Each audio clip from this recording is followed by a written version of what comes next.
Hello and welcome back finally to Matt's Book Corner. I know I've let this slide way too long. We're already into what, late 2016? It's October time, so I know. But let's get on with this book review, and this time round we'll be looking at Roald Dahl's Book of Ghost Stories. Oh yes, who doesn't love a good ghost story when it gets to this time of year? It's a 1983 horror anthology collection which was compiled by Dahl himself when he read over 100 horror stories trying to find the best examples of the genre.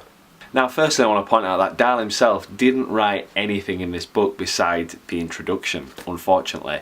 Which is a shame because that's why I bought the damn thing. It's another clever play by some publishers somewhere because Dahl's name is first and foremost mentioned on the cover in such a way that would suggest to me and possibly to you watching it that this was a collection of his greatest ghost stories, but that it is not.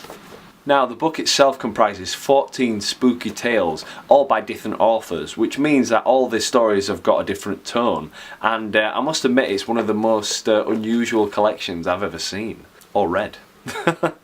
There is the odd creepy story in there like Upper Bunk, which is about a haunted cruise ship and its upper bunk which causes some passengers to commit suicide. Strangely, there is less tales of chilling returns from beyond the grave than you might expect from such a collection. Instead, most of the ghost stories are about redemption and forgiveness within the afterlife. But I guess that's more relatable to the human condition than a scrawled jump scare.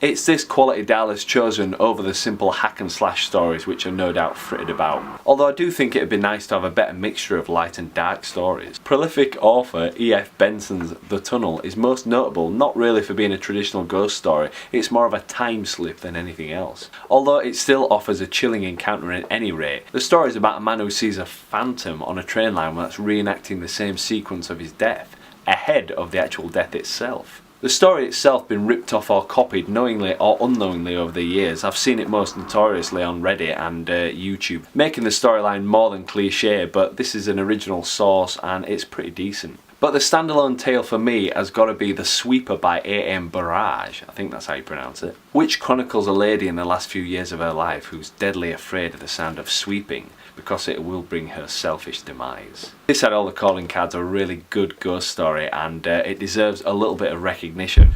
Overall, Roald Dahl's Book of Ghost Stories succeeded in keeping me glued to its contents despite the fact that Dahl never wrote a single story in the book. He does explain in the introduction that he'd written a ghost story once and thought he'd succeeded in making a truly chilling tale. Unfortunately it didn't meet his standards and he changed the ending, making it something completely different. I think that one was called The Landlady, so I might go check that one out. I was a big fan of Dahl's work when I was a kid growing up with like the BFG and George's Marvellous Medicine. So this is the primary reason I picked this up because really I've not read many of his adult stories besides the kid stuff that I read when I was a kid. So I would recommend this book if you're a fan of the genre, and why not read it on some of these dark nights that are drawing closer and closer.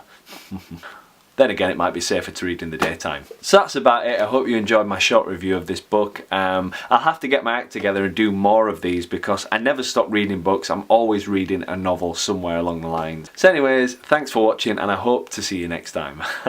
Bye.